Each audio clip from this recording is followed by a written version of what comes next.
Hello, everyone. This is Sharisa Jackson. I am the Chief Medical Executive of AMVETS. I'm the creator and organizer of Who's at the Table. Thank you all so much for supporting Who's at the Table. I know we are way, way deep into as many shows as I've put out so far, and I really, really appreciate you guys supporting the show.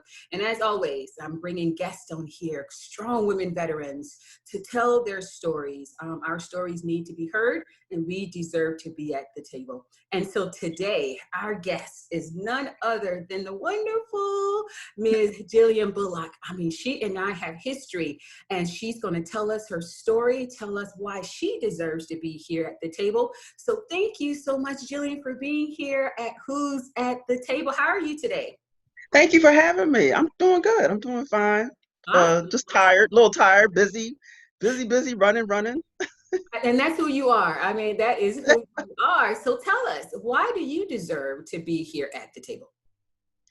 Well, I believe that I have come from a very different perspective than a lot of other female veterans. My life story, is everyone will hear, is a different path of how I got here. Very a lot of ups and downs, a lot of obstacles and challenges. I just want to show women that, my whole thing is that I do empowerment talks, and when I do that, it's about teaching people how to be victors and not victims. Yes. So a lot of times we women, we hold a lot of that inside because we deal with so much. We try to keep it together, Mhm. but we need each other. We need to reach out and we need to support each other. And that's what I try to do. I just try to uplift and support women. I mean, all people, but especially my women veterans and women in general. That's why I'm here today, just to share my story. Hopefully it helps someone. Absolutely. You do have a powerful story. But before we get into that, I am retired Air Force. So what branch of service did you choose? And why did you choose that branch of service? I did Army. My brother and sister had did Army, so I just did follow what they did. That's all, basically. So um, you didn't think of no other branch but the Army because your brothers and sisters did it. well, I didn't want to do Navy because of the boats, the ships that I don't like water, so that's that. And Marines, I just heard they was so hardcore. Um, I did look into the Air Force, but I had a little boy at the time. I had a baby boy, and they didn't accept you, and if you had any kids, so I couldn't go to the Air Force, so I had to go Army. And how many years did you do, Julie? What I did basic, and I did my advanced training, and then there was an incident that occurred that I had to come out and do the rest, finish up in reserves. Okay. So yeah, I had gone and enlisted, but something happened, and I had to come out because of something that happened in my training. Yeah. Yeah, so Yeah, and I yeah, think that's a great segue into your journey, because as you have heard through other stories here on Who's at the Table, at different levels, at different times in our military career, things do happen, and it definitely impact us. And that's right, why these women veterans are strong enough to come and tell their stories because they want to prepare other women veterans out here or those ones that are enlisted, those newbies that's coming in to let them know yeah, that they yeah, can be empowered and uplifted. So let's get into your story, Jillian. So you came into yeah, the Army and you went through right. basic training and take us from there, your So journey. I went to Fort Dix, and that was in New Jersey for basic training. Then I went to North Carolina, Fort Gordon, Georgia, for my advanced training, my MOS and all that, which was patch panel communications expert. That's what it was. But during that training, one of the sergeants, tried to uh, assault me, and I used my oh, I missed you for a little bit. And I used my and I just used my martial arts. I was a black belt in Taekwondo at the time, and I used my martial arts to fight him off. But because I did that, there was repercussions. You don't do that. You don't fight back. You just let it happen, and you just keep your mouth shut about it. But I didn't, and I refused to. So a lot of things kept happening to me. I kept getting like the KP or like scrubbing the floors and always being in the kitchen, and I was and then I was going to report him, and then things got worse. So what happened was they because I went in, and then I had a little rank, but they took my rank away. They bumped me back down to a private first class because I was making trouble making trouble for them. So eventually, they let me come out and go do reserves, which um, I hadn't thought about that. I wanted to do my total 4 years, but I wasn't going to just shut up. I had been raped when I was 10 years old by a family friend. Mm, And then when I was 11 or 12, I started taking martial arts, Taekwondo. And I mhm. said, that is never going to happen to me again. So I guess when this incident came up, it just brought back flashbacks of when I was 10. And it was just so overwhelming that I just couldn't, I didn't even think that he's a sergeant, I'm going to get in trouble. I just said, that's not going to happen again. So I did what I had to do to defend myself. So, like I said, they took my rank away and they put me in reserve. So it just kind of messed my head up for a while. Yeah. And I tell you, thank you so much for disclosing, because to know that you, even at 10 years old, had to endure that, that has to be a painful memory, of course. But you rebound from that by saying, "I'm going to make sure this doesn't happen to me again," Happen again. and Yeah. by using your martial arts, and by doing that. So you started martial arts at 11. So from Right. 11 until you went into basic training, you had been sharpening your skills. Yep. When that Mm-hmm. assault did happen on active duty, you were able to Right. kick some butt because Right. you had gotten, really good at your mixed martial arts. So why Right. mixed martial arts? Why did you choose that at 11? Well, I didn't do it at 11 because it wasn't even really known at that time. I did Taekwondo first. I got a Okay. black belt in Taekwondo first. Okay. Then from there, I went and did Wing Chun. That's the style Bruce Lee first did. I did Mhm, that next. That was my second black belt. mhm. Then later on, in my 30s and 40s, I started mixed martial arts. So that's jujitsu and Muay Thai. That's jujitsu. That's mixed martial arts. There's two ones you put together. So after your incident at 10, you knew you had to be able to defend yourself. So was that the choice to do Taekwondo initially after your incident, is so that you could defend yourself? God forbid this would ever happen again. Was that your Yeah. choice, or did your parents decide to have you No, go my Taekwondo? well, my mom, she was a single parent. She didn't even want me to do martial arts because she didn't think it was ladylike.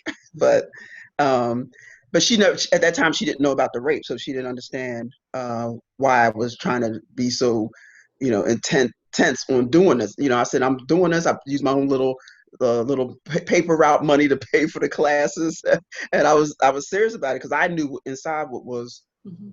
what had happened, and I was depressed. It didn't take like it took me like a year and a half before I started martial arts. I Mhm. just didn't know what to do. I was just confused and didn't know what to do. Mhm. So eventually, I started just looking at a lot of Bruce Lee movies and love Bruce Lee. So I said, well, I'm gonna do that, and then I started the Taekwondo. So Wow. yeah, I mean, that's incredible to know. At such a young age, you knew you needed to do something in order to make sure right, you could protect yourself. And I mean, to yeah, all the parents that have young girls out here, I mean, let this be a yeah, lesson that, even at a very young age, we need to provide our young girls a defense, something that they can be comfortable doing and confident doing to defend yeah, themselves. And that's incredible that you chose that and you continue it on. And as a yeah, result, you were hmm able to defend yourself from the perpetrator when you were in the military. So let's talk about that for a minute. So you went into the military. Did you ever get help from the prior incident when you were a child? Did you ever get help before going into the military, or you brought that with yeah. you into the No, military? eventually I did go see therapists. I had to because I was just not doing well with it at all. So uh, it's weird that I grew up with my mom and my siblings and my Italian stepfather. He was actually in the Italian mafia. He was the only one I told about the rape. So obviously, the next day the rapist was found with a bullet in his head. So Wow. you tell your stepfather who's a mafia in the mafia that something like that happened, and he raised me since I was two. So to Yeah. him, I was his baby little girl. So Yeah. yeah, he took care of that situation for me. Um, but surprisingly, it didn't make me feel better knowing that he had did what he did to the rapist. It just made me more depressed. I don't know why, because at that time I was just too young to understand what was going on. But so later, I didn't start getting therapy until in my 20s about it. Yeah. And then that's when I finally told my mother what happened Yeah. And because my therapist said, yeah, by that time you were already in the military, and by that time right. had you been assaulted by that sergeant in the military as well? Yeah, it was I didn't get therapy until I came out the military Okay. because that situation led back to when I was 10. And then when I went to therapy, she's diagnosed with PTSD. Mhm. So she's in depression, obviously. So between that incident when I was younger, it just came together, and it was just, it was just a very rough time for me. And I can understand that. And this is another situation where along our women's journey in the military, you came in the into the army, but no one never asked that question about, do you have any trauma before Right. coming in, right? Because now Yeah. you Yeah. brought that trauma with you into the military. You wanted to do your 4 years and you didn't Yeah. do that. But imagine had someone asked that question, when you were coming in, so that you could have gotten help sooner, right? Not to Right. say that Right. that would have prevented the incident from happening on active duty, but imagine from a mental health perspective, how much stronger you would have been, because it was that incident in the military that triggered everything. Oh And that yeah. just goes to show you that, we as women veterans, we bring a lot of our trauma, our circumstances Yeah. with us. Sometimes Yeah. as an escape, because we see the protection and the shield of the military, but Yeah. oftentimes that really isn't the case. Do you agree with A that? lot of times it's not. Oh yeah, definitely. In this case, it wasn't that way, and I'm sure a lot of women uh, have gone through this. That what I've gone through, obviously, we'll get into that. But that's what A Sense of Purpose is all about, my movie. But it resonated with me because it didn't actually happen, but it could have happened. If I didn't know martial arts, it would have happened. I know that for a fact. He was shocked that I beat him up. I was like, I don't care. He said, "You're in so much trouble." That's what he said. "You're in so much trouble. You don't know what's gonna happen now because you are insubordinate to your superior." I'm like, I don't care. That's not happening again. I don't care. I don't care what happens to me, but that's not gonna happen. Mm. It's just not gonna happen. I mean, So imagine all the other women that probably had martial arts, in their arsenal of ways to protect right. themselves, how they could felt empowered. I'm sure you felt empowered knowing that you kicked his butt. Considering, like you said, he was a guy, he underestimated you, he Yep. probably Yep. thought he could take you, but in all of that, you was confident in your skills to not weaken yourself, to be able Right. to say, it's not going to happen again. I'm going to defend myself. I'm skilled. He doesn't know I have all of these belts, Yep. but Yep. I'm going to protect myself. So, Yeah. but it's just very unfortunate that there was retaliation. How did that make you feel when we went through that retaliation? That was rough because you work hard to get your rank, and you're doing everything right. You're doing your job. You're doing what you came in to do. You're doing your marching and your training, and you're learning your MOS while you're in there. I'm just trying to feed my kids. At this point, I had a couple of children, and they were home with my mom. She was taking care of, and I just was sending checks home to her. I just was trying to do right for my kids, and to know that I wasn't going to have that opportunity to fulfill what I wanted to do. I was supposed to go to Korea for a year right after MOS to do more advanced training. So I never got to do that. I was going to go to Korea. So that never happened. And then this is the first time I ever told anyone that happened in the military, because you keep it to yourself sometimes, and you're strong and you want to but I think women need to hear what goes on in the military, and men too. I mean, there are more men in the military sexually assaulted than women because there's more men in the military, so they get it even more. And it's unfortunate because you're damaged for years until you get the help that you need. Well, I appreciate you disclosing, because I know sometimes it's hard to be able to, tell your story in a way where you're like, oh my God, now everybody's going to know my business, and I've never Well, they know my told. business anyway. My memoir came out. They know all my business anyway. It tells them everything that has happened. Because I know it helped me to write the memoir, and it's going to help a lot of people who read it too, who are going through some really hard times, and they'll read that and be like, if she could get through this, I can too. I can find the strength to get through a lot of the problems that I'm dealing with. So, Like you said, empowering. Your story yeah, can help and motivate and inspire and empower some other women veterans. So I appreciate your candor, your honesty, your bravery in telling that part of your story and your military journey here with us on Who's at the Table. So obviously you transition through that. Yeah. You probably have challenges along the way, but you continue to get up every day and do what you're doing now. So please, please, please tell us here at Who's at the Table, what happened after you got out. Okay. You found your purpose, right? Yeah. Yeah. So your purpose after the military was what? Filmmaking. Filming. Wow. Well, it was filmmaking and journalism because when I was in college, I went to college, and then after I got out, I went to college, and then I was a reporter for the Wall Street Journal. Nice. Why I was doing that, I was taking film courses because the part of the communication course at LaSalle University was film courses. You had to take a certain amount of film courses in order to graduate. Well, I just loved it. It was amazing.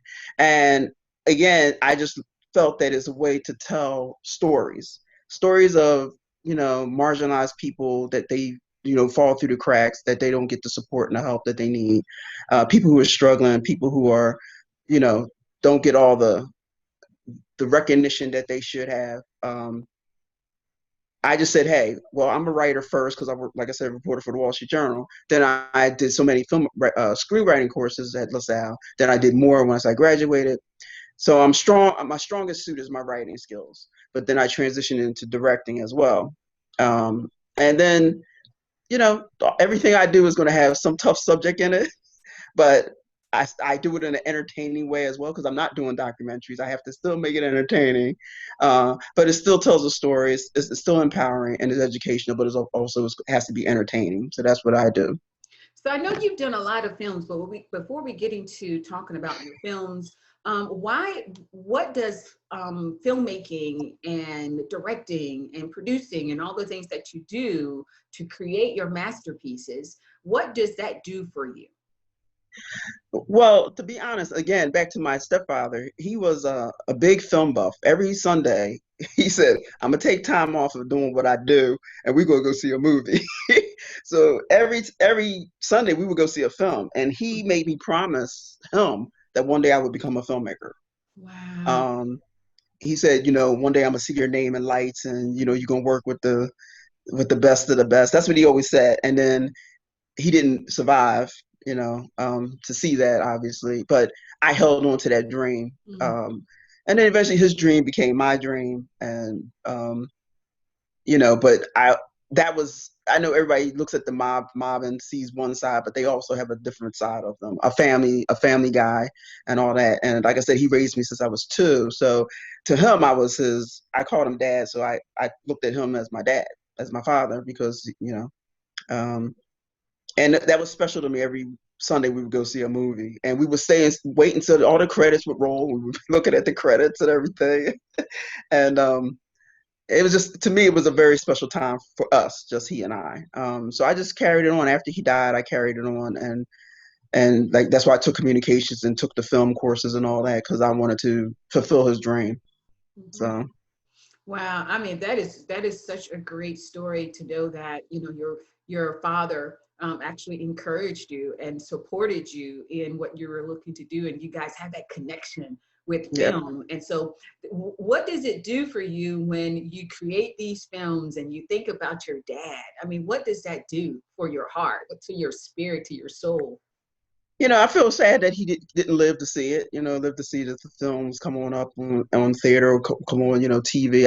I feel sad about that part, but I also feel great that, I was able to make it my own now, make it my dream and make it what I want out of it and what I'm trying to show the world, that there are so many stories that need to be told. And they're not usually not told in the correct way sometimes.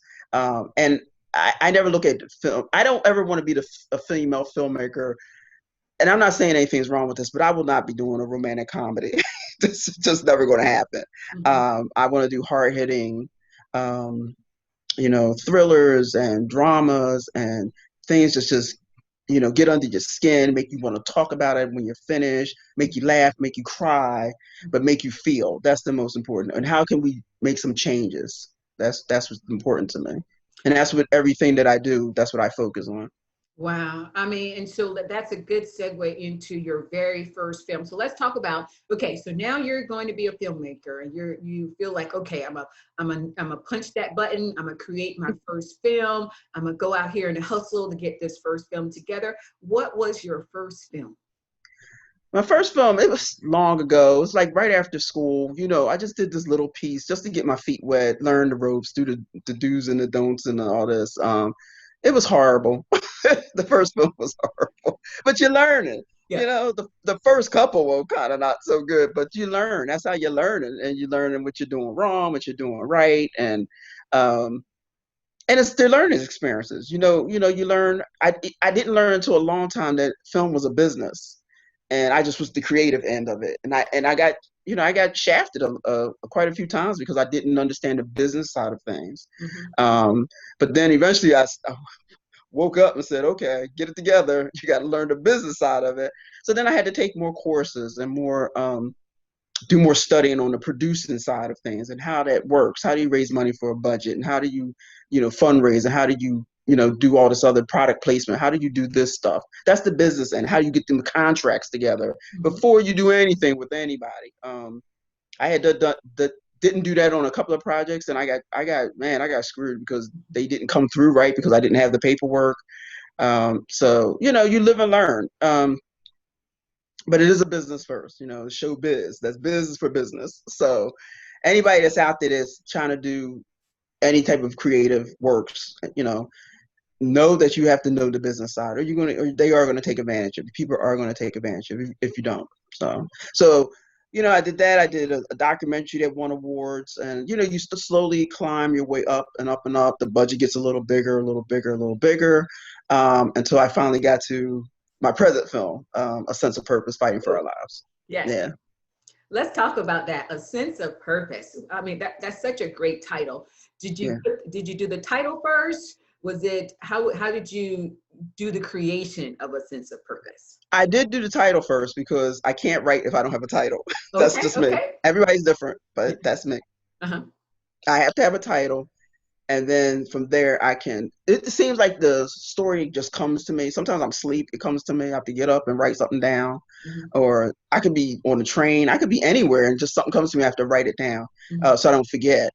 And then I'll be like, I'll say, or I can hear somebody speaking about something. I'm like, well, that would be a great movie. I do it all the time. Um, and then you start formulating like I said, I'm a writer first. So then I just start formulating my characters and my outline and go from there.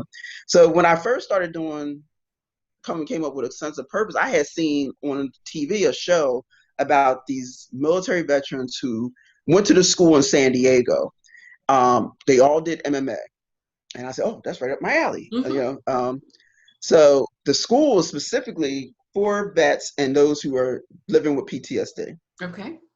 It's like a brotherhood and a sisterhood. Everybody there knows what everybody else is going through, so they can help support each other. Plus, MMA helps you be disciplined. People often ask, like on this interview, the reporter was asking, well, how can they do a violent sport and have calmness with the PTSD? They said, well, it's controlled. It's controlled and all that, so that's different. They're not having a brawl fight over the streets. Plus, they have to have a certain amount of respect for each other, integrity for each other, and outside they have to be doing well. They can't be drinking, they can't be getting into fights or anything like that. So it makes them grow as a group. They grow, and they feel better. They work things through. They can cry there, laugh there, and then they train. Mhm. So I said that would be a really great story. So that's what I said. So I started writing. I wrote the whole script. I was all happy about it. Did a lot of. It's inspired by true events. A lot of the stuff that's in there that happened to a lot of veterans. So again, it's entertaining as well, of course, but it does speak their truth, and that's what was important to me. And so when you were thinking about the story itself, did you intentionally want it to be about veterans because you had seen the school that did MMA? Did your first initial thought was, I'm do a film about veterans, or it just came after you went to the MMA school and saw that they were a lot of veterans? No, it came when I saw the interview on TV. When I saw that report, I got in touch with the guy who owns the MMA school in San Diego, and he was a Gotcha. veteran. Gotcha. And I interviewed him. We were talking for a while, and that's what I said. I did the first script on that. Mhm. But then I got, like I said, I talked to a couple of psychiatrists in the military, in the Army, who, which I was surprised they allowed them to talk to me, but they did, and they were telling me from the medical and emotional and psychological standpoint what a lot of these veterans are still dealing with to this Mhm. day, even though it happened years ago. So then I just changed the script. I changed it all around, and um, I think it came out better that way. I think I served people better that way with the storyline that it has now. And Yeah. so what has been the impact? Because obviously, you know, if people Google sense of purpose, they'll see all of the awards that you guys have won at the different festivals Right. and on social media. So the movie is a really, really awesome movie, and I love the storyline. But tell me, what impact has it had in the number one, the veteran community, as well as just the regular civilian community? Well, we did get a lot of people involved, veterans. We showed the movie just partial, like 30 minutes of it, because we knew it could trigger a lot of Yeah, veterans who had been affected. yeah. So we only showed them 30 minutes of it. So we're very sensitive to that. But even with the 30 minutes, a lot of them, we usually had a Q&A after we showed it. Like it would be me. The lead actress was Tamara Wood. She played the woman in the military who was raped by a commanding officer, and she gets pregnant. So she's the lead female, Sergeant Diane Torres, and then you had John Quinlan who played Captain Nixon, who was, you know, the rapist in the movie. So they were there, and then one of my producers were there, and my DP, Lamont Fountain. So we were all there. We were always going to be on the panels, and people would ask us questions, and then eventually, every veteran organization we went to, someone would stand up and say, I too was raped in the military. I too." Every place we went, and people started crying, and people started just sharing more and more. So um, it's a good thing in a sense. I mean, of course, we don't want people crying, but if they say one woman said it was 30 years ago that this happened to her, and she says this is the first time I'm telling about it. She was like 60 now.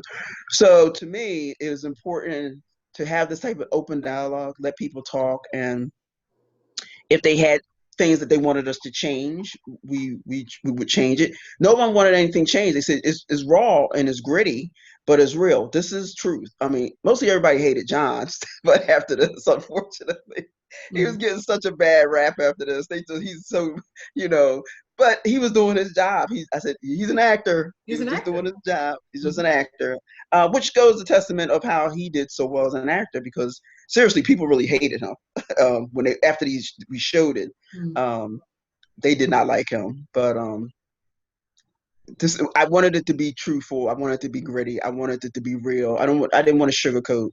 And it's not like I'm bashing the military because I'm not. Because I got a lot of great things out of the military. Like to this day, I still get up at 4 every morning and fix my bed because that's what we did in the military.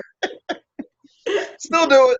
Still do it to this day. Uh-huh, uh-huh. No clock, no alarm clock. Just get up 4 o'clock. So that's a good thing. But I wanted people just to understand that if they're going to go into the military, do their work, do their research first, because you don't want to go into the military and know. I mean, it is what it is. It's possible that this could happen to Mhm, a male or a female. mhm. I just want people to be aware. That's all. I'm not saying don't enlist, but just be aware. Mhm. What could happen? You Yeah. know.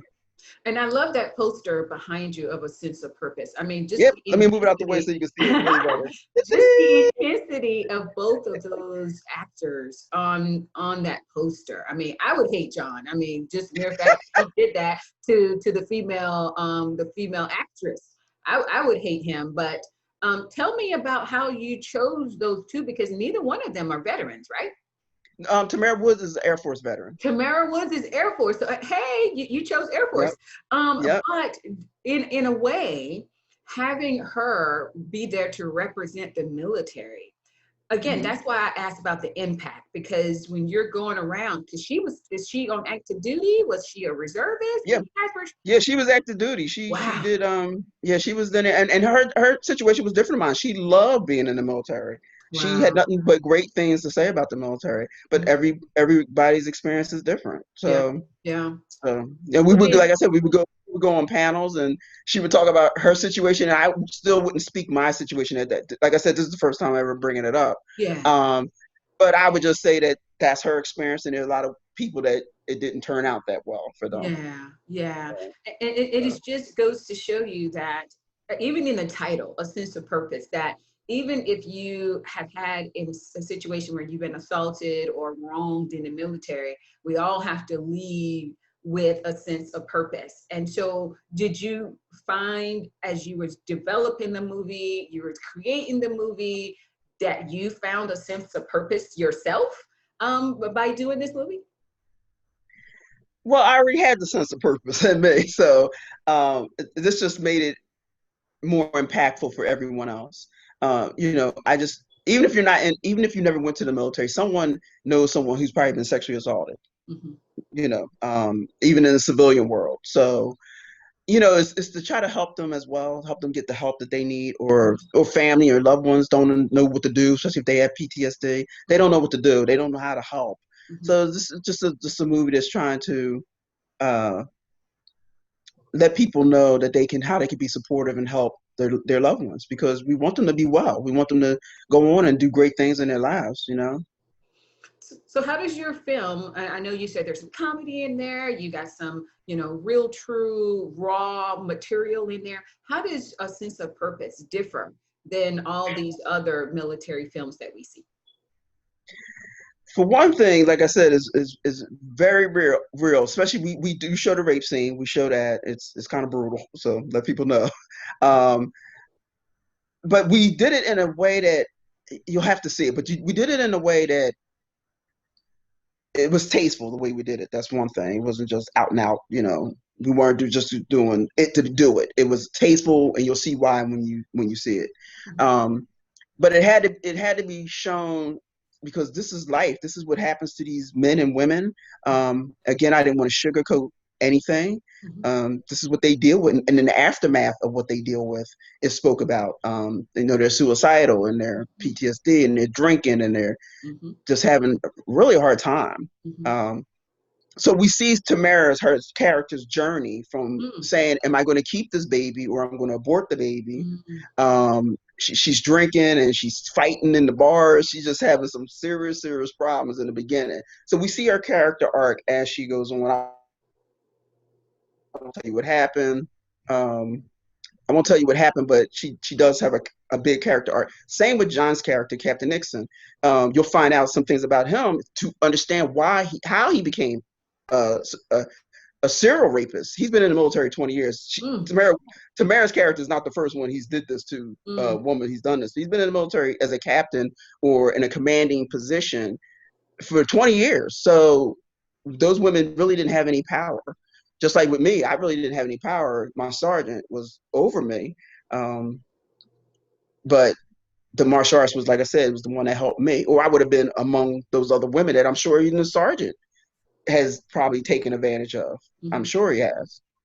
Well, I appreciate the fact that, you do show that perspective that the lead actress, she has to make that decision. Hey, do I Right. keep this baby? Do I not keep this baby? And there are a lot of women veterans, Jillian, that have to go through that same decision and figure out what's in their best interest, right? Yep. Particularly if Hmm. it is a commanding officer. And my God, if the commanding officer is married, I mean, it's just so many things that it can Oh, spiral into. So I appreciate that you put that on the big screen, and for John to also go through his stuff and to know that you displayed on the big screen that he was a serial rapist. And that happens every single, situation we've read about, that there yep. multiple, there rapists that are in the military that does it again and again and again. And for you to display that, I think that's when you say raw, that's raw. And that's true Yeah. to what is really happening here in the military. And my God, that is incredible that you put that on the screen like that. Well, I thought about it at first. I said, I don't know how the military going to perceive this, but I just didn't care, because it's something that they need to get a handle on. They need, you know, they deal with it within the ranks where it should be dealt with on the outside, just like on the civilian world, how we would go to the police and say, "Hey, this Mm-hmm. happened to me," and they have to investigate. That's the way the military should be. Mm-hmm. You know, it shouldn't be inside because they're going to protect each other. Mm-hmm. You know, you have a captain or a colonel or a major or a general that's doing this. They're buddies. They're going to protect each other. So you're not going to get the support that and the help that you really need. You know, they're not going to risk their commandment looking bad. They're not going to, and you'll see that in the movie. They're not going to risk it. So this shows it. But again, I said the way mine is different from other military films is I show how John's character became a rapist, what Mm-hmm. happened to him that Mm-hmm. made him like that. You know, because people, they usually don't see that side. They just see the victim side. They don't see that other side. But in a way, you'll see in the movie that in a sense he's a victim too, and Mm-hmm. you'll see what happened to him that made him that way. Not Yeah. saying you're supposed to have sympathy for him, but Yeah. once you see two sides of it, you can understand better. And that's my job as a filmmaker and a storyteller, to get people to think on both sides. You know, because again, when we went to these panels and we did these Q&As, of course, they first came hard at John. They would just be on him. People in the audience would be so bad at him. And one woman actually said, she said, "I hate you. I just hate you," because she was dealing with her own emotional pain. I get that. But when I explained his side of it more, then they would kind of calm it down a little bit and understand that people do things for reasons. You have to understand their background of why they do things. And I show that in the movie, which um, helps people to understand both sides. And that's important to me. That was important to me. And John and Tamara did a very good job of doing these characters, because they're hard characters to play. You know, Mm-hmm. they're hard characters to play. Tamara was playing her role when she was pregnant. So she was pregnant in the movie. So we went through the whole 9 months with her. So that's why it took so long. We went through the whole 9 months with her, to the point where you see her belly in the movie. That's really her belly. Um, and like I said, John he was a multi dynamic character, dimensional, and had a lot of different layers that you had to peel back. Um, and that's hard for an actor to do. This is his first acting role, like major acting role, so it was very hard for him. She's already a pro. She's done a lot of theater and other movies, but they worked together really well. So it came off fine, I think. I think it came off good. I mean, I just appreciate also, Jillian, that this movie has sparked conversation, and the mere fact Mhm. that after, you guys do your premieres, that you have that Q&A, because I think this conversation is so necessary, particularly in the time that we're in right now. Everyone has been seeing what's happening in the news when it comes to Fort Hood and military sexual trauma and Yep. Vanessa Gillen Mhm. and things of that nature. But this is not something that just started. This has Oh been no. happening for a while. And I think right now, this country, women veterans, the military, we're just sick and tired of it. And so I Yep. think your movie is very relevant for what's happening right now. And if it's sparking those deep-rooted conversations, those conversations need to be had.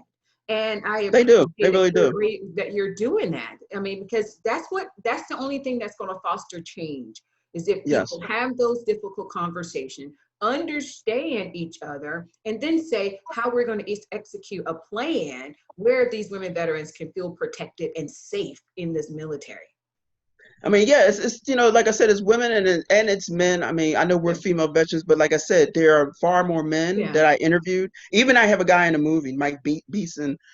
He actually was raped in the military. He's in my movie. He's just Mm. telling his story, basically. He's just telling his story. And if you look at him, you'll know who he is in there. His name is Mike in the movie. You'll know who he is, and you can see the pain on his face as he's telling the story. You can see the pain, and I had to talk to him. We had to talk to his therapist Mm. to make sure I knew what things to do if he was triggered, what Mm. we had to cut, and what I had to do, what I had to say to him. Mm-hmm. He wasn't. He did fine. He did a great job. But in case he did, I had to be prepared. Mm.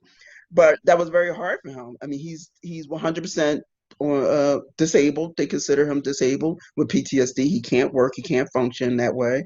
Mm. Um, and it was 20 years later. He's still like that. That this just hits you. It just hits you hard. And some people can recover more better than others. Um, and some people can't, and that's unfortunate. Yeah, but I think your movie is going to spark the conversation when people see it on the big screen.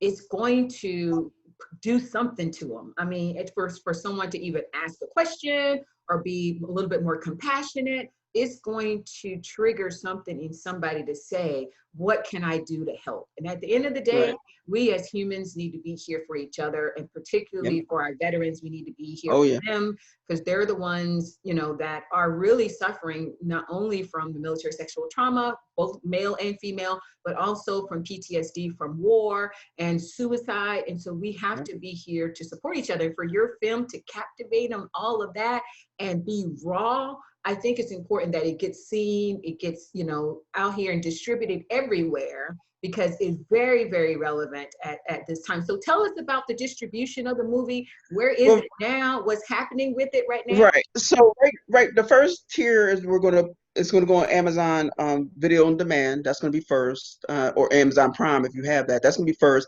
and then we'll branch it out to like iTunes and Apple, and then eventually it'll hit Netflix. It takes People don't understand how distribution works. It takes a lot of cycles for you to go through, especially if you're independent filmmakers. Uh, it takes a lot more than if you had big names in your film and big budgets. Of course, that automatically get picked up by Netflix. You know that. Mm-hmm. But you have to do little by little. So you start with Amazon, then, like I said, you move out to the other video demands platforms, and then eventually, if you rent enough, if people rent your movie enough or buy enough of your movies, then Netflix comes to you and they pick it up.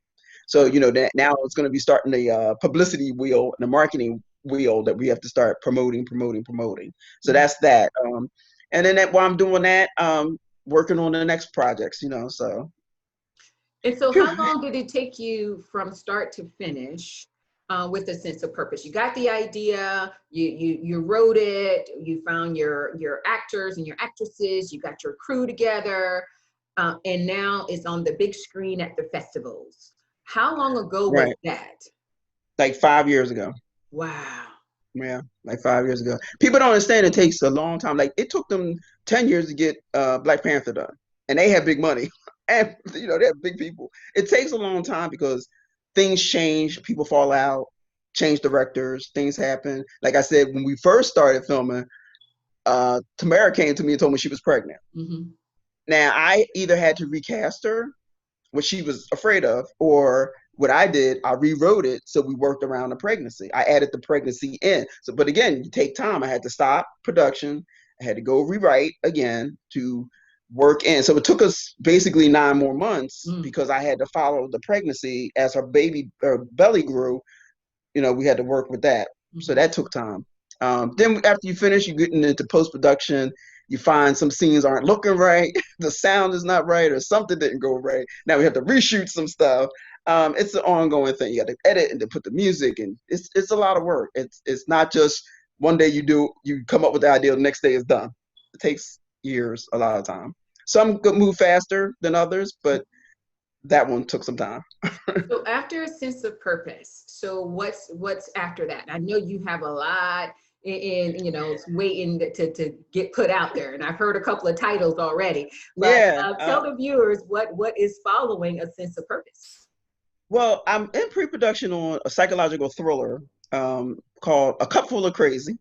Um, so that's a psychological thriller. Now, the funny thing is, I was supposed to film that obviously this year, but the virus kicked in, so we won't be filming that until early next year. But the thing was, when I was thinking about filming it, I got two Hollywood producers contacted me to direct a film that they wrote called 22, and it's Mm-hmm. a drama military movie. Mm-hmm. Uh, so that's going to go actually before my film because their timing and how they want to when they want to shoot is before mine. Mm-hmm. So they said they were actually looking for a female director, which is strange in Hollywood because normally they don't look for female, especially for a $5 million film. They usually would look for a male. Mm-hmm. We know that. So I was surprised. At first, I thought they were playing around. I said, somebody's pulling my leg on this one. But, I did research on them, and then we had a Zoom meeting after I read the script. I love the script because the two guys who wrote the script are veterans. Mm-hmm. So that's good. So they knew what they were talking about in the film. And then the producers were open to my suggestions for changes with the script. Not a lot, but some to make it more impactful, make it more personal, make it more, you know, just a little stronger. So they weren't open to that. And they said that they were happy that they found a veteran filmmaker. They said we didn't. They said we didn't think we were going to get both. We wanted to get a strong female director, but we didn't think we were going to get both. They said we hit the jackpot now. So um, They never come across a Jillian Bullock. That's what it was. well, that's too. So the fact that I had just finished my movie with military, dealt with the military, they felt very comfortable that I would do a great job on this movie. So as Stephen and Ryland, they are the producers, the main producers on the film, and Stephen is one of the co-writers of the film. And like I said, he's in the military. He's still in the military now. He's in reserves, but it's great. It's great talking to them. We're all gonna talk tomorrow, including you. You'll be on that Zoom call. We're bringing her on. We're bringing her on. That's right. So it's gonna be great. We're gonna be traveling out of Philadelphia, going to Los Angeles and all these other places to scout for locations. It's gonna be great. We're gonna get a couple of named actors that I can't talk about yet. Um, so it's a big project. Between that one and then right after that, I go right into A cup full of A crazy. Cup Full of Crazy. It's like 1 month later, I'm into that movie. Yeah. So it's gonna be back to back films. I'm not gonna get any sleep, but that's okay. But I mean, That's your all right. journey kind of tells us, though, and I know you and I talked about this, and we talked about this before the show today, that, you've had to go through your trials and your tribulations and, ups and the downs and the do's and the don'ts, and go through those smaller films. And then you got the sense of purpose, and you stayed true to who you are. And now you're here, Mm, being asked and sought after from Hollywood to do a major Hollywood film, $5 million film, compared right. to what you've done before. And I mean, how did Hmm. that make you feel when you were like, okay, this is legit? I mean, this is really legit. So I now went from a $250,000 project to a $5 million project. How did that make you feel? Yeah. I mean, of course, it's great, but it's the weird thing is that more people are coming at me because I just got last week another call from another Hollywood producer. I did this short called "Touch with Your Eyes." Yeah. Actually I'm gonna put that out on YouTube for everybody to see. Okay. It's a short. It's a short film. "Touch with Your Eyes." We did that last year during the summer. Another producer came at me from Hollywood talking about big bucks to turn it into a feature film. I said, I don't even have the script, the full-length script written yet. So now I got to work on that. So that's another producer out in Hollywood. And I said, but I have to direct if I'm doing it. He said, well, of course, that's why I'm contacting you. I was like, oh, okay. So that's pretty cool. That again will take us out of Philadelphia, where I live, to different cities, different states, and another to me another big it'll be around $5-6 million. He said 5-6-7 million, depending on what the script looks like, Yeah. and a couple more A-list stars attached. So I'm like, all right, 2021 is gonna be a busy year for me. It's going to be a busy year for you, but it goes to show you, just like your title, when you have a sense of purpose and you're operating in your purpose, things really do come to fruition for you. And you've been hustling and you've I been have putting in them. the work. So now it's time for you to reap the benefits of that work, because you stayed true to your purpose and you didn't let Yep. the challenges that you dealt with, overcome you. You continue to push through, and you continue to give us those riveting stories on the big screen, which I'm so excited about. And I appreciate the fact that you guys thought enough of me to say, hey girl, we want you to come on this Zoom call and hear about what we have to say. And hopefully I could be enlightening to what you guys are trying to do. Again, from the female veteran perspective, I think it's always important that you have key people at that table, like this table, Oh to, yeah, to yeah. help make those important decisions, particularly if you're talking about our veterans. And so I appreciate the opportunity. I'm honored that you guys saw in me what I can do to contribute to the production of 22. 22 is significant to everybody that's in the military, because we know that signifies to, the 22 that died of suicide each day. So that is so important, again, during this time, to bring light to that conversation. And again, Mhm. I can't wait to read the script and see what I can do to be impactful to making that story come to light on the screen? I think it's going to be great. It's just going to be busy for me, but I'm not going to complain Oh, because this is what I wanted. So, no sleep, that's okay. As long as okay. I get to use my yoga in the morning, I'm all right. I know That's the I only saw thing that's your going to, post this morning about your yoga and your meditation area. And sometimes we gotta yes. find that peace, right? Because Yep. you are busy, but you gotta also do your very own self-care. And I know Oh, MMA yeah. is your self-care. I know yoga is your self-care. And let's talk about after you finish the 22 and after you finish a cup full of crazy, any other things in production for 2021? Like I said, touch with your eyes. I'm going to meet with that producer. And like I said, I have to write the script. I don't even have a concept of what, I mean, I did the short, but that in the short, it comes to an end and it's solved. The case is solved. So you have to, it deals with, CIA agents and stuff like that. So that case in the short was solved, and I have to figure out what they're going to be doing in the feature film, the feature film. So I have the title, but I have to come up with the concept now. So if I make 3 films in one year, you know You're gonna take a I'm break. just then I'll take a break. Probably not, because then more people will come at you with more stuff. They'll be like, "Oh, can you write this? Can you do this? Can you do that? Can you do that?" But you know what? If you work hard, I've been at this for like 20 years or so, right? If you work hard and you finally get where you're trying to go, and you can't complain about all the work that you have to do then, because I was doing a lot of work before, but at least this way, um, I do the work, get paid better, get more recognition, get into the bigger circles in Hollywood that I want to be around, to Mm-hmm. who I want to work with, and Mm-hmm. stuff like that. So this affords me that opportunity to work with actors that I really want to work with, and then also still remember the actors that were in other projects that I Yep. did, who are great actors that I can bring along with me. Mm-hmm.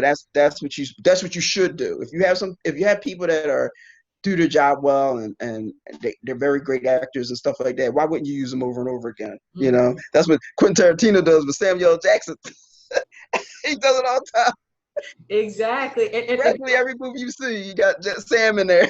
I know, but you know what? That shows that you are authentic to who you are, Jillian, in saying that, when I was small and we had, small actors and people that didn't do big film and they did good work, that as I grow, they grow with me. And I think that is honorable that you are thinking along those lines, because you're right. Sometimes, you come across a good actor or actress that haven't done a big film, and you give them that little small role, and that may be the opportunity for their careers to just take flight. So for you to do that, I think that's very honorable, as you're creating these big time films in Hollywood, that you're not forgetting the little people back here. That's right. No, I wouldn't do that, because they're the people that helped me get there. So I can never turn my back to them. If they did their job well, I would always try to bring them along in some capacity. Yeah, That's just that's just the right thing to do.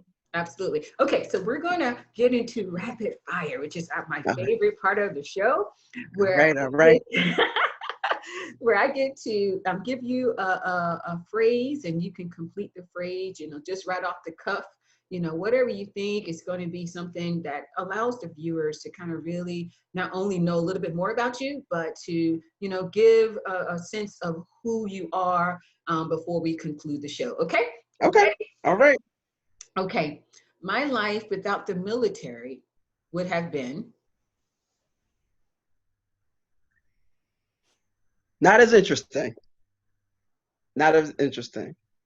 And it wouldn't have made me the strong woman I am today. Oh, that's good. That's good. Had you not come into the military, what would you have been doing? I just would have went to school earlier. I would have went to college sooner. I didn't go until after the military, but I would have went to college first. I would have done that. Yeah, I just would have focused on that. Yeah. My biggest motivation or motivator in life is.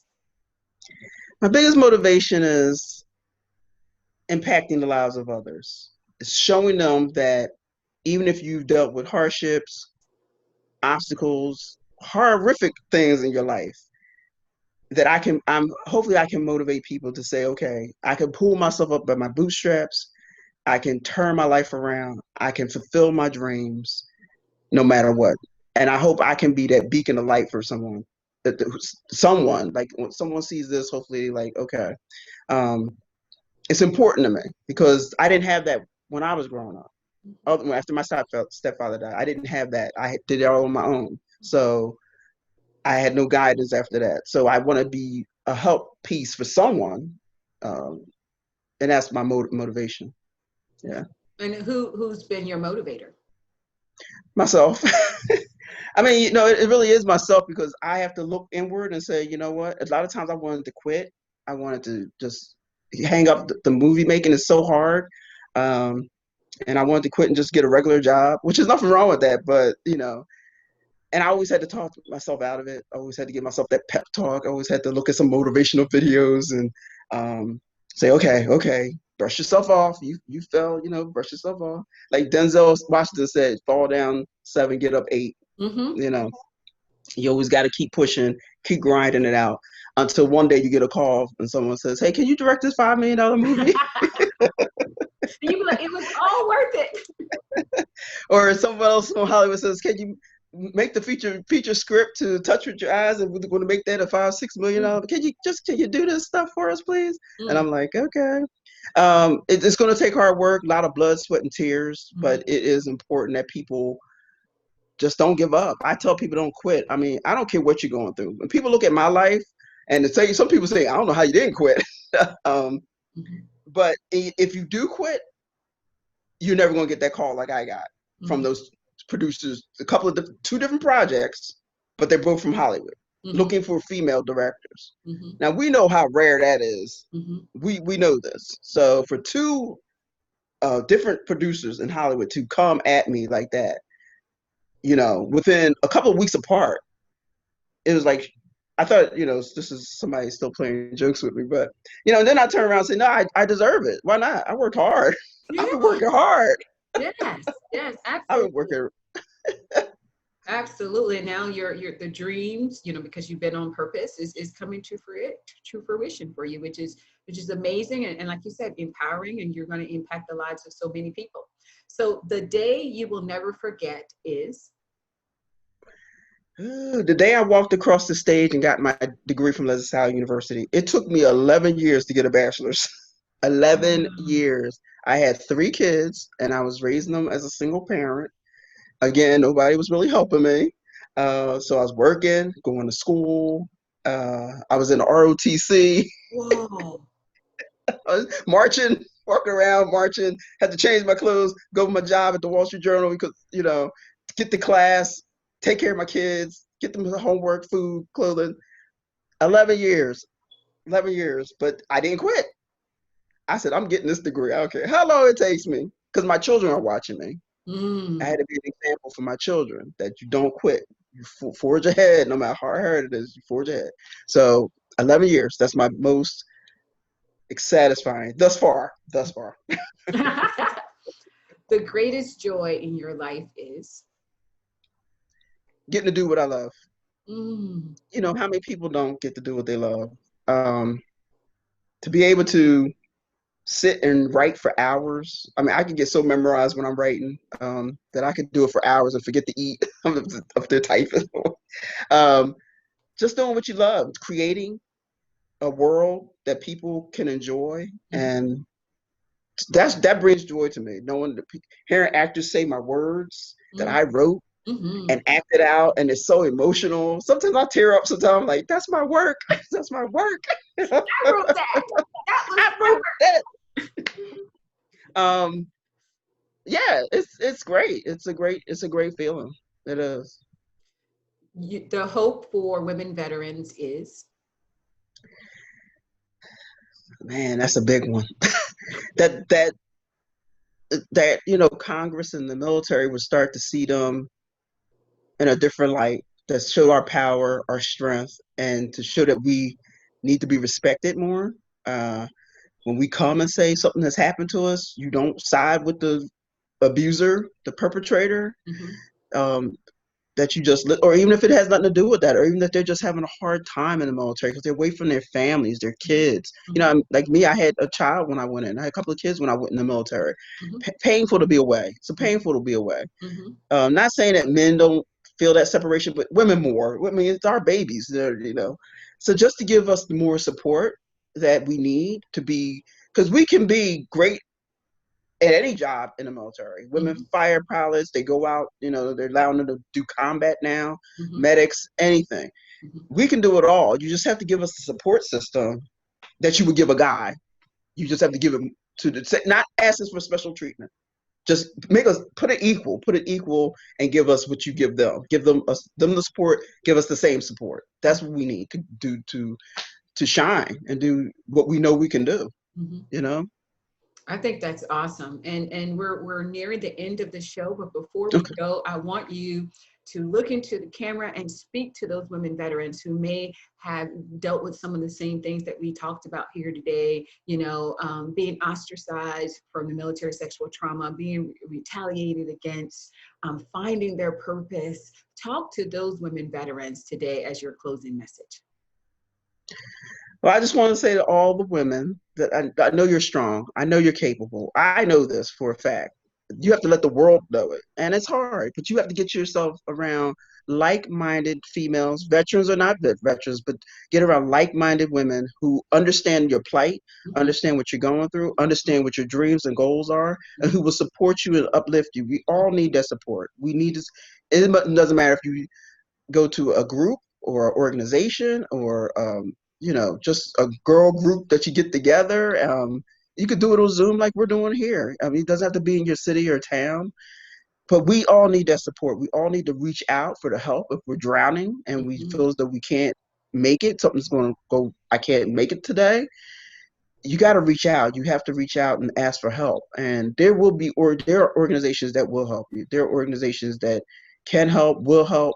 Other women that will support you. And if not could be any support to anyone, I'm here as well. If anybody want, I know I'm busy, but uh, but if someone really needs support and guidance and some just a little bit I am a certified life coach, so people can reach out to me, and I would definitely try my best to help in any way I can, because I've been there, so I know.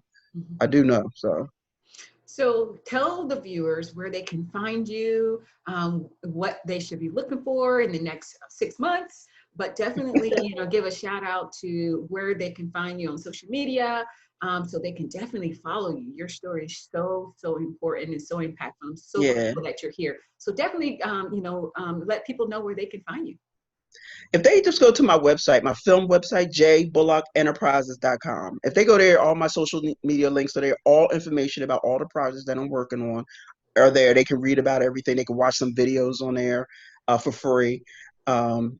So that's the best way to keep in contact with me that way. Yeah, jbullockenterprises.com. And what's in store for you for the next 6 months? I know we're all hearing COVID, but what's in store for you for the next 6 months? We're filming. We're regardless. We're gonna do safety measures. Okay. we're gonna have a temperature testing and the mask and the gloves and the hand sanitizers and like before we go on set, everyone is gonna have to be tested before they come, and they have to send their results before they come Mhm. onto that set. And then they'll be temperature tested, with their forehead. They'll be temperature tested every morning Mhm. before we even get on that set. And then we'll have the disinfectant people on board, and any medical people that make sure that everybody's healthy, because we don't want anybody to be sick. I know I don't want to get sick, and I don't want anybody else to get sick. But we got to get back into production. We have to do that because it's just important for all of us. It's not just because we're losing money or this and that. It's just because we just need content. We want new content. Mhm. Everybody's finding a way to work it out. So we will find that way, and that's what I'll be doing the next 6 months or so. I'll be doing two projects, two major films. Everybody's going to be safe. We're going to make sure everybody's safe. That's our most important thing. Keeping people safe.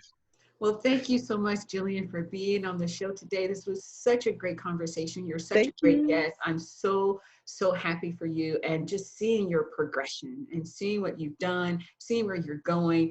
Again, I think it's very encouraging, and that's the purpose of Who's at the Table, is to bring guests on the show that's encouraging, motivating, and inspiring. You checked all of those today. So I Thank you. appreciate you being here. For anyone who wants to be on the show, definitely reach out to me, the host, at cjackson@amvets.org. Until next time, be safe. Thanks again, Jillian, for being Thank here. you. God bless you all and have a great evening. Thank you. Bye.